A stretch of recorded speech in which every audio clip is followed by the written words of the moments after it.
So this is interesting because, on the way in, we passed San Quentin. Yeah. And so, that's right. for the true Blood and Blood Out fan, they know that when they say San Quentin, we're in San Quentin. And so the biggest revelation and why, we were allowed to film in San Quentin is that the warden read the script. And loved it. And said, who wrote this? This guy knows what he's talking about. So the warden in the movie is the warden of San Quentin. Really? Daniel Vasquez. Wow. Doesn't he do a great job? So he and so it was Jimmy Santiago Baca's words. Here's a guy who, from New Mexico who taught himself to read and write in prison. That's where he came into language. And so language allowed him to reveal his pain and his violence and his suffering and all these things. And that's and that's throughout the movie. There are moments where, especially at the end of the film, where I've always said that if this film was at the right studio, Jesse should have been nominated for an Oscar. Bro, for his performance. Straight up. Because he's not only the artist, which is Adan, who's this incredible Chicano artist, but he's also and many times he's the poetry of Jimmy Santiago Baca. And if you ever have an opportunity to see Jimmy live do his poetry, it's phenomenal, and that'll be in this new book that'll be coming out next year. But that to me was the experience for all of us, because we all got thrown in for different reasons. I grew up in a lot of violence in my home, and I took it out to the streets. And so when I walked around San Quentin, and nobody knew my real name in San Quentin. I was Magic all day long because that's the way I protected myself. But I could have been Magic in real life because I was a gang member. The only difference in my era was we didn't have guns. So so I was able to get away from the game because I was a good athlete, and athletics paid my way. And I lived with families throughout high school that gave me a home. And you were a Miami Dolphin, for God's sake. I was over the Miami Dolphins. Oh, you played. I played at Florida State Seminoles, and then I was the first Cuban American to be given a tryout with the Miami Dolphins. So it was a big deal. But the last family that took me in, here's a Hollywood story. The last family that took me in was a Cuban family. Their last name is Echevarria, which nobody could say in Hollywood. Their son became an actor. His name is Stephen Bauer, who is Manny from Scarface. He's Manolo. Yeah. And so he's my brother since we were 16, 17 years old. It's actually his birthday today. Wow. And so... Que pasa, USA? Remember that? So it's the gangster right there. So there was a way to, for my journey throughout the film, it from an actor standpoint of all the films I've done, I've been, big, Hollywood films, The Mask of Zorro, all these Distinguished Gentleman with Eddie Murphy, all these, but the full immersion, if an actor tells you, what's your favorite film? Well, of course, Blood and Blood Out is for me for the specific reason that it was a full immersion. It's like I would do a scene, I'm putting my glasses on, I would do a scene as Magic, and I would turn around, and my real carnales were right behind me, the real guys. And I'd do a scene, and I would just turn around, and they would just look at me and go like this. That's it, just the little head bob, and I go, okay. So for the people watching, right, like there's an obsessed fan like myself that's watched it a crazy amount of times, even search for a reason on why I've watched it so many times. And then there's just fans across the world. And so you drop something that might have went above their head. You guys not only shot this in San Quentin, but there was only 7 actors is what I read allowed in at a time. Crew and staff, whatever, but actors 7. So that means that all the people in the background are actual prisoners. You guys were actually filming in Quentin. There's no extras. Those are convicts. Yep. Those are convicts. Yeah. And real guards, except for the one guard that has the role in the film.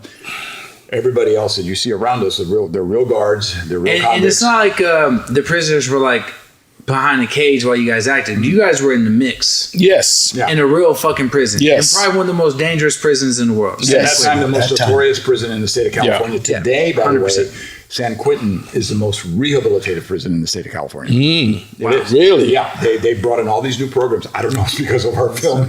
Wow. But when we were there, remember San Quentin was built for 2,500 inmates. When we were there was 5,500 inmates. So everybody was... And it was fucking active back then. It was bad. And it was, literally when we would walk, you have to know the makeup trailers were right in the prison yard. And so as you can see, I have absolutely no tattoos on my body. And, Magic's covered in tattoos. So I would go in, get tatted up. In the trailer with us would be Billy Bob Thornton, would be Delroy Lindo. The minute we stepped out of the trailers, we could not talk to each other for the rest of the day. Because we had to go, the Black Gorilla family to the Aryan Brotherhood, oh shit, to AME or Nuestra Familia, because they were both kind of in there, and that was it for the rest of the day, and so we would only see each other back, and they put us in a funky hotel down the street here somewhere, with only like a bar, so that was the only thing we could just go and have a drink afterwards. But everybody you see in the scenes are the real guys, and stuff went down. There were lockdowns, there were stabbings, there were things, and where we'd have to hit the ground. That's what I was gonna say. So I want to go down the road. I want to start with you. What's the craziest experience that you had with the inmate? Like, because obviously, bro, they're probably like, "Fuck, homie, we're in here for life." And motherfuckers in here filming the fucking film. They got a fucking trailer. They're probably gonna eat a little snack. What was the craziest experience you had? Absolutely. This is the last day of filming. We had to be out that day, so we were in there for about 15, 16 hours. When you go, on a normal film set, Jesse's got a 5 a.m. call. I have a 10 a.m. call. No, when we went to San Quentin, we all went in together and we all went out together. And if you didn't film till the afternoon, too bad. You had to just sit around all day and wait for your scene. So this is the very last day. I finished my film when we were in a cell block, with the tears going up. And they put me in I'm done. So I'm off sitting in the director's chair. And I'm just sitting there. And I suddenly feel something hit my head. And I go like this, and it's gooey and whatever, and it's somebody spit on me. Oh fuck! And I look up, and it's the third tier, and it's this guy from the film named Animal, who's a guy who sells cigarettes. There's one scene where he walks by, he's got the big beard, and I look up, and he's laughing, and I lost it. And I go, "Hey, you motherfucker!" And I start going up. I'm going up the steps, and I get intercepted by like 5 guards. And they grab me, and they take my ass outside, and they what the hell are you thinking? And I go, that guy disrespected me. I was locked in. I was Magic, and you were a fucking fully character. I'm also a man that you don't fucking spit for sure. on. Yeah. But they put me in a timeout. They put me in an office for like hours. Until they were done filming, and they brought me out because had I gotten past the guards, I probably would have got killed. You're fucking active and quick. Come on. The craziest moment for me where I was, by that point, I was Magic. I was no longer myself. Yeah, because it was, you guys, how long do you guys shoot for? Well, they were supposed to be, I remember because at that time, when they went to Quentin, I said, you know what? I'm going to go back to San Antonio to visit my family and hang out with Adan, who was painting. Adan Hernandez was the artist. He played Gilbert. He played Gilbert in the movie at the gallery scene. So he was in San Antonio painting the paintings. So I said, let me go get my technique in. I hung out with them, and they said for a month. Next thing you know, they call me and they go, we're not done yet.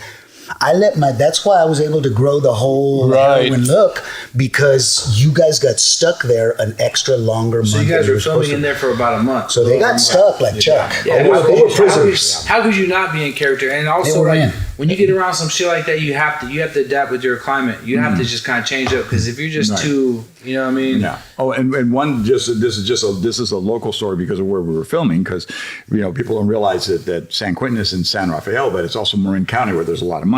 Yeah. So at the end of the night, sometimes I needed to go out and exercise. So I would go out in a tank top, and I would go running.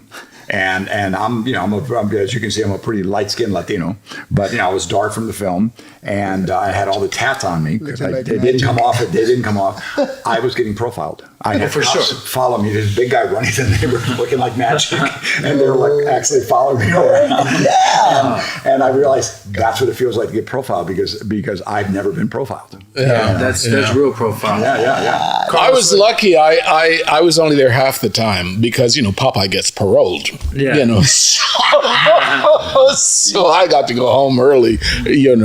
But there's so many stories about the whole San Quentin part. Starting with the fact that we all had to sign an NDA or whatever you call it, stating that we understood that San Quentin maintains a no hostage bargaining policy. Right. As in, if you all want to come in here, all you Hollywood guys, and shoot in the thing, you're welcome to. Mm-hmm. But if anything happens, right. If you get snatched and grabbed and stuff, we don't negotiate, bro. No. So going in, That's too hard. we had to sign our lives away, literally. Yeah. If these guys come at us, well, that's life. I could go on about San Quentin forever, but just a couple of highlights. One of the things because you're right, we were in there. All of the background guys are the real deal. They're real.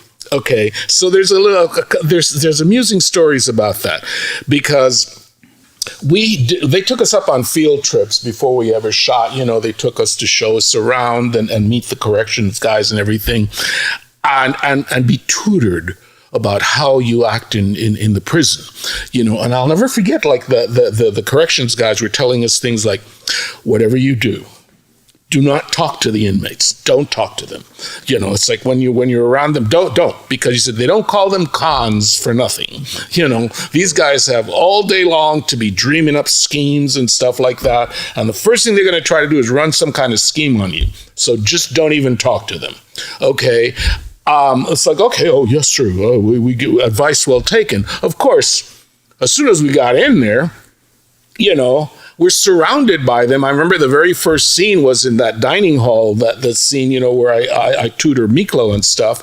And there were all these guys in there all screaming and yelling and coming up to you. And literally, you're packed in there next to them because you're in the scene. You're in their home, yeah. You're in their home. And they're like, hey, you got a cigarette? What do you got? And you're like, I'm not supposed to talk to you. I mean, it doesn't work. It doesn't work, Two stories. First of all, with regards to the cons, this just cracked me up.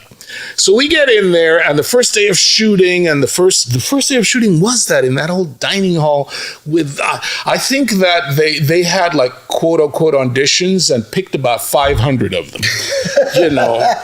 The less murdery ones, to work on the film, But one of the corrections guys explained to us. He says, these guys, they all were signing up to work on the film.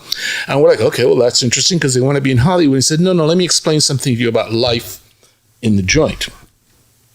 An average convict's day consists of being awakened at 6 a.m., whatever the hell it is that they wake up, they go to breakfast, and, bathroom and stuff like that. After that, if you don't have a place to be in the prison, meaning one of the most treasured things in the prison was a job.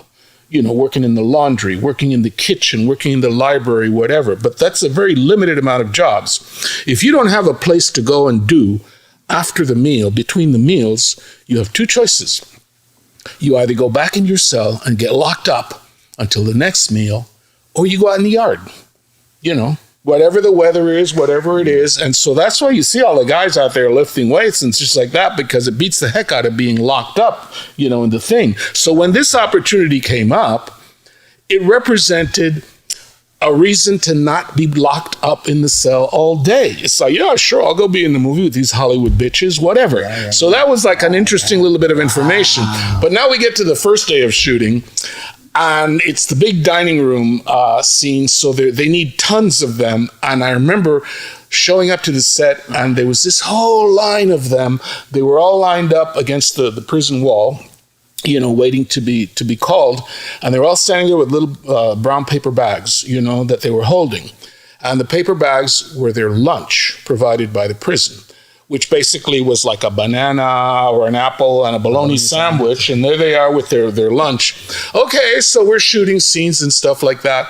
Then it's lunchtime, it's lunch break, and they all, go off and be with your little paper bag, and they see us lining up at the catering truck. That's what I was wondering. That's what and it was like, it's like, oh, more prime rib. Oh, he said, we have lobster today. And this, Sushi. Yeah, sushi. And these dudes are like chewing on a dry bologna sandwich. That lasted about 2 days. Suddenly, by the third or fourth day, they're on strike. They're not going to work. Because again, like the corrections officers that warned us, they're not stupid. They're not dumb. They're cons. And they said, now you need them. yes, because they had figured out, and they did wait for 2 or 3 days, that there is a thing in filmmaking called continuity. Yeah, you can't have the guys now gone. Yeah. You can't pick up the dining room scene again, and all of a sudden that whole table is gone. So they had leverage, and they said, we want Hollywood food. Oh, we're not showing up. Wow. And this was a whole thing, and the Baba and the trailers and the producers. Remember Stratton, Leopold, Yes. and they're making phone calls and shit like I that. can imagine him pulling his hair out. And you know what? They got their own food truck. Yeah. I bet you Taylor was the first one that said, yes, please do it. Yeah. I remember Taylor throughout. was smart like that. Hey, shout out to them though, because they figured it out, and they're part. They helped make a classic film, and honestly, I don't think that anyone could ever do that again. In today's world, I don't think if I walked into San Quentin with the most incredible script ever, they would let me do that today in today's world. Plus, we just came out of a strike, and one of the big issues in the strike was CGI and AI and stuff like that, because nowadays, technology-wise, you just shoot 5 convicts and generate that whole scene with computers. Right, but, and also, even in that time period, they would go to an empty prison and then fill it up with extras. Guys that maybe were ex-cons, ex-gang members, whatever, and do it that way. We were in a working prison. Real working prison. And just one, and this is a really, there was only one moment where it was I really got to see and feel the prison. We were filming on an upper tier, which is right next to death row. So we had access to everywhere in the prison but death row. And while we were up there, suddenly the death row door opens. There's 4 guards, and it's the only time you'll ever see a guard with rifles on the ground, because they can get taken away from. But there's 4 guards, and they're going to lead a death row inmate out to go to the infirmary because he's not feeling well. And in the old days, they would yell "dead man walking," but they yelled "escort." And the minute they yelled "escort" and those doors opened, all the inmates that were around us, literally, and we watched, and then we followed suit. As soon as that inmate started walking, everybody in that upper yard turned their back on the inmate. They just turned around because they didn't want to look at him because he's dead. He's a dead man. Damn. And so we turned around too.